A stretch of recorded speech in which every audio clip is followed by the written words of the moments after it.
మన ప్రభు అయిన యేసుక్రీస్తు పరిశుద్ధ నామములో ఈ పాడ్కాస్ట్ ద్వారా వాక్యం వింటున్న ప్రతి వారికి నా హృదయపూర్వకమైనటువంటి వందనాలు. దేవుడు మిమ్మను దీవించునుగాక.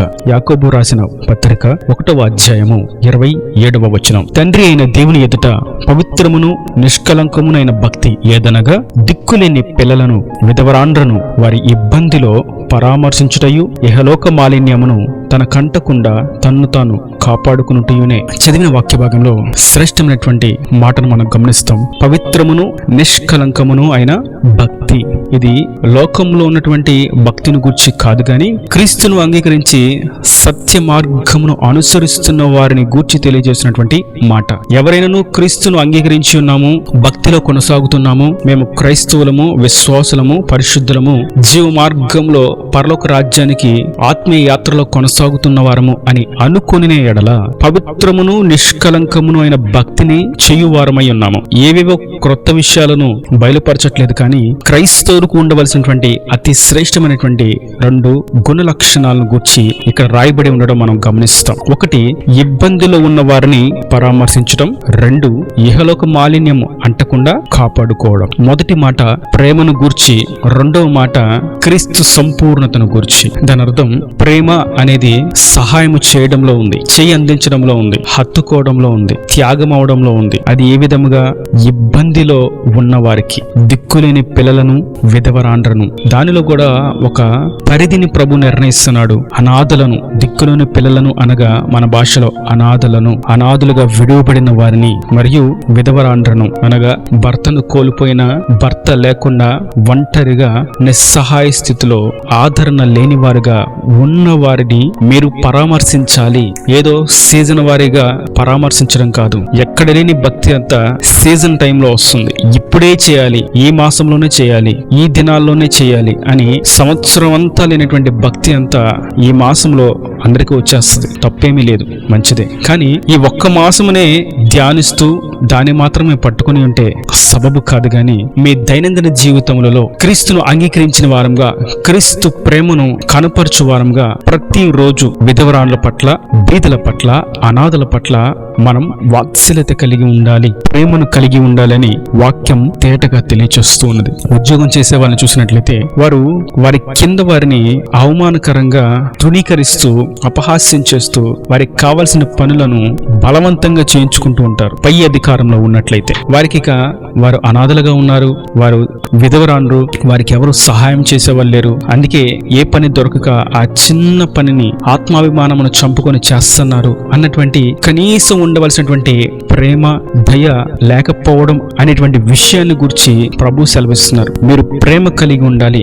ఏదో వీధుల్లో కనిపించే వారికి 4 రూపాయలు ఇచ్చి, ఆహారాన్ని ఇచ్చి, వారికి వస్త్రాన్ని ఇచ్చి వచ్చేస్తే సరిపోదు. కానీ ప్రతి చోట, ప్రతి పనిలో కూడా అనాథలుగా ఉన్న వారిని, విధవరాండ్రను మనం ఆదరించాలి, పరామర్శించాలి, వారికి మనం ప్రేమను కనపరచాలి, వారి అక్కర్లు మనం తీర్చాలి. ఒకవేళ మనం అక్కర తీర్చకపోయినా సరే వారిని మనం బాధ పెట్టకూడదు. తండ్రి లేని వారిని, తల్లిదండ్రులు లేని వారిని, భర్తను కోల్పోయిన వారి విషయంలో ప్రభు చాలా సున్నితంగా వ్యవహరిస్తాడు. ఆయన వారి పట్ల వ్యాజ్యమాడతాడు, వారికి న్యాయమును తీరుస్తాడు, యుద్ధము వారి పక్షాన ఆయన చేస్తానని పలు వాక్య లేఖనాలు మనకి కనిపిస్తూ ఉంటాయి. కనుక వారి పట్ల దేవుడు ఎంత ప్రేమను కలిగి ఉన్నాడు అన్నటువంటి విషయం ఈ మాటలో మనకు అర్థమవుతుంది. అందరిని గూర్చి చెప్పలేదు కానీ అనాథులుగా, భర్తను కోల్పోయిన వారిగా ఉన్న వారిని గూర్చి ప్రభు సెలవిస్తున్నారు. ప్రేమ అన్ని మాసములలో, అన్ని దినాల్లో, అన్ని కోణాల్లో చూపిస్తూనే ఉండాలి. వ్యాపారము చేసినా, చదువుకున్నా, ఉద్యోగం చేసినా, ప్రయాణం చేసినా, ఇక ఏ ఇతరత్ర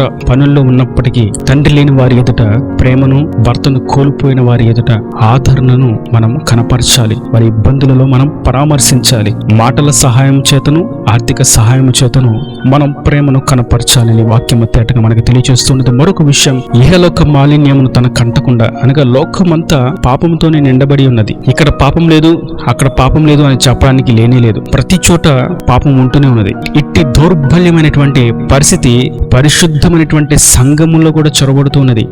దుర్బోధల చేత, గొర్రె చర్మం ధరించుకున్నటువంటి తోడేళ్లు వంటి స్వభావం కలిగిన వారి చేత, వాక్య అవగాహన లేని గ్రుడ్డి విశ్వాసుల చేత, వారి కాపరులే వారికి దేవుళ్ళుగా మార్చబడినటువంటి అందమైనటువంటి క్రైస్తవ్యము చేత ఇహలోక మాలిన్యము సంఘములకు చొరబడినది. ధనాపేక్ష, అనురాగ రహితులు, అల్లరితో కూడినటువంటి ఆటపాటలు, ప్రేమ లేనితనం, సహోదర భావం లేనితనం, అన్యాయము, పక్షపాతము, మనుషులకు మించి వేదికలకు విలువివ్వడం, ఇవన్నీ సాతాను యొక్క క్రియలు మొత్తం కూడా ఈ ఇహలోక మాలిన్యము సంఘములోకి వచ్చి పరిశుద్ధంగా ఉన్న వారిని సైతం ఇబ్బందులకు నెట్టివేస్తున్నది. పవిత్రత కొరకు నిలబడిన వారిని సైతం ఇబ్బందిలోకి తోసివేస్తున్నది. కనుక వాక్యం సెలవిస్తుంది, ఇహలోక మాలిన్యమును తనకు అంటకుండా కాపాడుకోవాలి. అంతా పాపమే ఉంటూ ఉంటుంది, కానీ పాపం అంటకుండా ఈ సహవాసంలో మనం ఆత్మీయంగా ఎదుగుతున్నామా? పరిశుద్ధాత్మ యొక్క స్వరాన్ని మనం వినగలుగుతున్నామా? మన యొక్క ఆధ్యాత్మిక స్థితి, ఆత్మీయ విలువలు పెరుగుతున్నాయా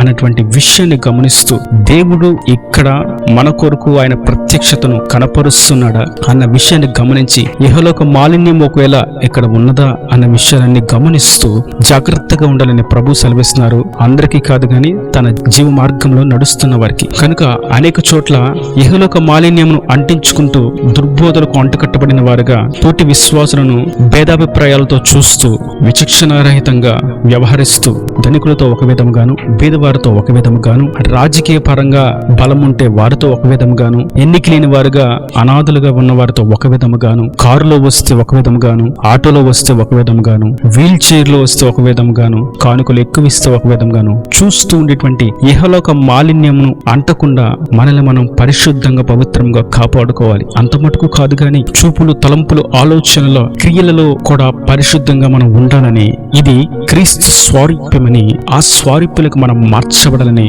ప్రభు సెలవిస్తున్నారు. ఇహలోక మాలిన్యం ప్రభు శరీరధారిగా ఈ భూమి మీద ఉన్నప్పటికీ ఆయనకు ఏది కూడా అంటకుండా శిలువ మరణము చెందేంత వరకు కూడా ఆయన తన జీవితం పవిత్రంగా, పరిశుద్ధంగా, కలంకము లేకుండా కాపాడుకుంటూ ఉన్నారు. ఆ ప్రభు అంటారు శిలువలో, నాలో పాపం ఉన్నదని మీలో ఎవడైనా స్థాపించగలడా అని సర్వజనులకు ఒక ప్రశ్నను సవాలుగా విసిరాడు. ఆయనలో ఏ పాపము లేదు. అట్టి విధంగా మనము క్రీస్తును అంగీకరించినటువంటి నాటి దినము నుండి క్రీస్తు రెండో రాకడ జరిగేటువంటి నేడు, రేపు అనేటువంటి దినాల వరకు మనం ఇహలోక మాలిన్యము అంటకుండా మనల్ని మనం పరిశుద్ధంగా, పవిత్రంగా కాపాడుకోవాలి. మరొక శ్రేష్టమైనటువంటి విషయాన్ని గుర్తు చేస్తాను మీకు. ప్రభువుకి పవిత్రము, నిష్కలంకమైన భక్తి అని సెలవిస్తున్నాడు అనగా ప్రభువుకు నచ్చని భక్తి కూడా ఉంటుందా అంటే అవును, ఆయనకు నచ్చని భక్తి కూడా ఉంది. వారిని గురించి సెలవిస్తారు. యెషయా ప్రవచన గ్రంథం 1వ అధ్యాయము 11 నుంచి 17 వరకు మనం చదివినట్లయితే అక్కడున్న విషయాలు మీకు గుర్తు చేస్తాను. మీరు విస్తారమైనటువంటి బలులు నా దగ్గరికి ఎందుకు తీసుకొస్తున్నారు? మీ కానుకలు నాకు అవసరమా? మీ బలులు నాకు అక్కర ఉందా? శ్రేష్టమైనటువంటి గొర్రెలను, పొట్టేళ్లను నాకు తీసుకొచ్చి అర్పించినంత మాత్రాన నాకు సంతోషం కలుగుతుందా? నా సన్నిధికి రావాలని మీరు అలంకరింపబడిన వారుగా వస్తూ ఉన్నారే, అస్సలు మిమ్మల్ని నా మందిరంలోకి రామని చెప్పిన వాడు ఎవడు? మీ హృదయం మారకుండా, మీ ప్రవర్తన మారకుండా, మీ పాపపు క్రియలు మారకుండా, మీ మూఢత్వం మారకుండా, మీ చీకటి క్రియలు మారకుండా, జనులను దూషిస్తూ అవమానకరంగా వ్యవహరిస్తూ ప్రేమలేని వారుగా ఉంటున్నటువంటి మీ జీవన శైలి మారకుండా నా మందిరంలోకి మీరు వచ్చి ఈ క్రియలు జరిగించుట ఎందు నిమిత్తము? మీరు న్యాయమును జాగ్రత్తగా విచారించండి, హింసింపబడు వారిని విడిపించండి, తండ్రి లేని వారికి న్యాయము తీర్చండి, విధవరలి పక్షమున వాదించండి అని ప్రభు ఇక్కడ గద్దిస్తూ మాట్లాడుతూ ఉండడం మనం చూస్తూ ఉన్నాం. దాని అర్థం ఆయనకి నచ్చని భక్తి వీరు చేస్తూ ఉన్నారు. మందిరానికి రావడం, తలను వస్త్రాలు ధరించుకోవడం, పెద్ద బైబిల్ పట్టుకోవడం, కానుకలు ఇవ్వడం, శుభ్రంగా ఉండడం తప్పు కాదు. కానీ దానికంటే ముఖ్యంగా